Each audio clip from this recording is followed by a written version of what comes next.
The next game on our list is the Miami Dolphins traveling to Detroit to take on the Lions. The Dolphins coming off of a very closer than they probably wanted to win over the Pittsburgh Steelers, and the Lions offense and team really that has been reeling for the past few weeks, being shut out by the New England Patriots, and then that loss against the Cowboys last week. The Dolphins here are 3.5-point favorites. The over-under is 51.5. Lots of points expected in this one.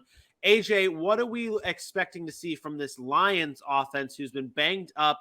And we've talked about it before this week that without DeAndre Swift, without Amon-Ra St. Brown, this offense looks completely different.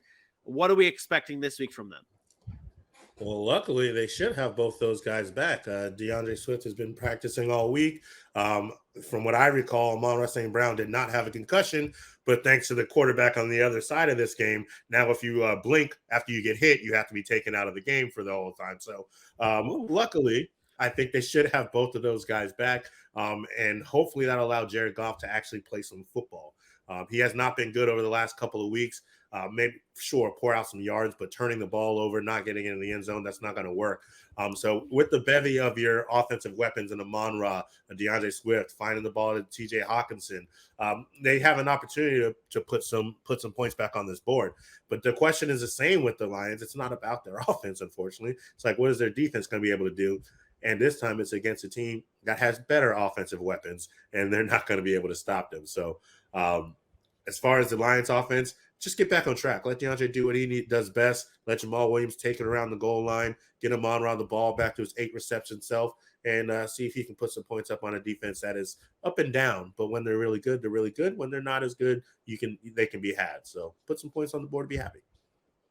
On the Dolphins side, Aaron, last week they kept it close with the Pittsburgh Steelers, and it wasn't the cleanest of games from Tua Tagovailoa. And in his press conference, he owned up to it. He said there were some throws he shouldn't have made, a lot of close turnovers there for him in that game. What do you want to see from this Dolphins offense here this week against the Lions?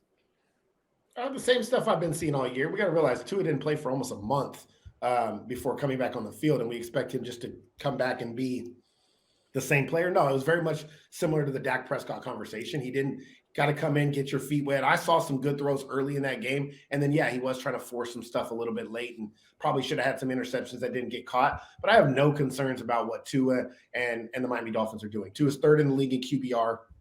He's shown that he's a quarterback who can be efficient, effective, and he has 2 of the best weapons in the NFL that are dynamic playmakers that are, leading the league in receiving. When you talk about Tyreek Hill and Jalen Waddle, 2 of the top 5 receivers in this league right now when it comes to yardage and things like that. So I don't think there's really any concerns here. It's a bad Detroit defense. I think Tua will continue to progress where he was going when they started 3-0. And I think that the Dolphins handle business here pretty easily. I'm going to take the Dolphins in this one, 33-20. I do agree with AJ that the defense sometimes has lapses in judgment, but I feel like they play when they need to play. Like when they have to make a play, they usually do. And they've been banged up in that back end, but I think they do okay. AJ, what do you got? Yeah, and I also have the Dolphins in this one. I got them for 31-20. I do think the Lions will have enough offensive power to put some points on the board. For their sake, this prediction can be different if they can put the points up quickly. But I have a feeling it's going to take a little while to get going, and it may be too late. The Dolphins got Tua back, and 4-0 within this season as of right now. So I think it's looking pretty good that they can get the W. 31-20 Miami Dolphins. Another clean sweep from everybody here. I have them 30-20. I originally had them at 33-20 until Aaron's pick came up. And I was I got to change it. All of us have 30, it's 30, 33, or 30, 31, and 33-20. Yeah, 20 points is a solid number for the Detroit Lions here. And I originally had the same score you had, Aaron, until you sent me your predictions. And then I was like, I can't have that. So I changed it, but forgot to change the Lions side of things. But 33-20, 30-20 Dolphins in this game. It's a clean sweep. This is not much to talk about because, this offense for the Dolphins, we all expect to. 2 is 10-2 or 12-2 in his last 12 or 14 starts. They won't give him his flowers, man. Just saying. Is that good? They won't give him his flowers. What's It's Herbert? mediocre. What's Herbert in his last 12 starts? Oh, all right.